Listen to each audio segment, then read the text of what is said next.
Supreme court ने अडानी प्रकरण के बाद निवेशकों के हितों की रक्षा करने के लिए सुझाव देने पर समिति बनाने के मुद्दे पर अहम बात कही है। 3 जजों की बेंच ने पूरे मामले में पारदर्शिता रखने पर जोर देते हुए कहा है कि वो बंद लिफाफे में किसी तरीके के सुझाव स्वीकार नहीं करेंगे। मुख्य न्यायाधीश डीवाई चंद्रचूड़ की अध्यक्षता में बनी 3 सदस्यों वाली बेंच में जस्टिस पीएस नरसिम्हन और जस्टिस जेबी पारदीवाला भी हैं। इस बेंच ने कहा है, हम आपसे बंद लिफाफे में मिलने वाले सुझाव स्वीकार नहीं करेंगे क्योंकि हम पूरी पारदर्शिता रखना चाहते हैं। सर्वोच्च अदालत ने कहा है कि वो निवेशकों के हितों की रक्षा के लिए सुझाव देने के लिए एक कमेटी बनाने के पक्ष में है, लेकिन इस समिति के सदस्य कौन होंगे, इस पर सरकार या याचिकाकर्ता के सुझाव को मंजूर नहीं करेगी। सुप्रीम कोर्ट ने कहा है कि वो खुद समिति के सदस्यों का चुनाव करेगी। अमेरिकी कंपनी हिंडनबर्ग रिसर्च की रिपोर्ट के बाद अडानी समूह की कंपनियों के शेयर बुरी तरीके से टूटे और निवेशकों को बहुत नुकसान हुआ। खासकर खुदरा निवेशकों को अधिक घाटा उठाना पड़ा।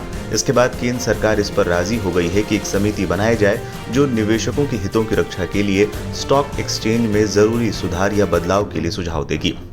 सुप्रीम कोर्ट ने कहा है कि वो इस पर गंभीरता से विचार कर रही है, लेकिन इसके सदस्यों के नामों का सुझाव किसी बंद लिफाफे में स्वीकार नहीं करेगी। बता दें, पिछले सुनवाई के दौरान सुप्रीम कोर्ट के कहने पर केंद्र सरकार केस की जांच के लिए एक्सपर्ट कमेटी बनाने को तैयार हो गई थी। उस समय सरकार ने एक्सपर्ट्स के नाम सीलबंद लिफाफे में देने की पेशकश की थी।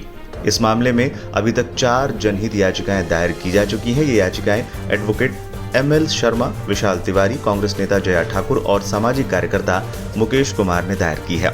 अलग अलग दायर इन याचिकाओं में मोटे तौर पर दावा किया गया है कि हिंडनबर्ग ने शेयरों को शॉर्ट सेल किया, जिससे निवेशकों को भारी नुकसान हुआ। बता दें, अब किसी शेयर की कीमतें गिरने के अनुमान के साथ किसी ब्रोकर से शेयर उधार लेकर बेच दिया जाता है और कीमत गिरने के बाद उसे खरीदकर ब्रोकर को दे दिया जाता है, तो इसे शॉर्ट सेलिंग कहते हैं। इन याचिकाओं में ये भी कहा गया है कि रिपोर्ट ने देश की छवि को धूमिल किया है, ये अर्थव्यवस्था को प्रभावित कर रहा है और मीडिया रिपोर्ट ने बाजारों को प्रभावित किया है।